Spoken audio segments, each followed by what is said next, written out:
అందరికీ నమస్కారం. టీవీలో లైవ్లో చూస్తున్న ఆడియన్స్ అందరికీ కూడా నమస్కారం.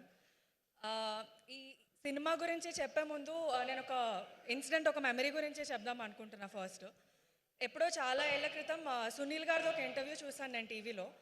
అందులో ఆయన ఒక క్వశ్చన్ అడిగారు, ఇండస్ట్రీలో ఎవరికైనా మనసు బాగాలేకపోతే మీ దగ్గరికి వస్తారు కదా అందరూ, మరి మీకు మనసు బాగాలేకపోతే ఎవరి దగ్గరికి వెళ్తారు అంటే ఆయన రవితేజ గారి పేరు చెప్పారు.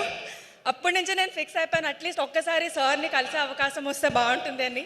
అలాంటిది ఇవాళ మీతో పాటుగా స్క్రీన్ షేర్ చేసుకోవడానికి ఆపర్చునిటీ ఇచ్చినందుకు మన డైరెక్టర్ కార్తిక్కి, మణిబాబు గారికి, మన ప్రొడ్యూసర్ విశ్వప్రసాద్ సార్కి thank you so much. Thank you people media factory. And ఈ మూవీ గురించి చెప్పాలంటే ఒక డైరెక్టర్ కేపబిలిటీ సీన్ పేపర్ మీద నుంచి ఒక ఐడియాని స్క్రీన్ మీదకి ఎలా ట్రాన్స్లేట్ చేస్తారో దాన్ని బట్టి జడ్జ్ చేస్తాము.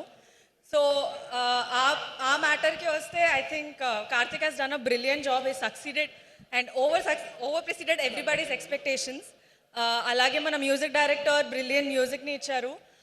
అండ్ ప్రొడక్షన్ డిజైనర్ గురించి ఒక స్పెషల్ మెన్షన్ మనం తీసుకోవాలి, because the sets are brilliant. First day walked on to the set, it was amazing. And everybody who worked on this film, congratulations to all of us. I really hope it will be a big step for all of us. Thank you People Media Factory for giving me this opportunity. Thank you so much. And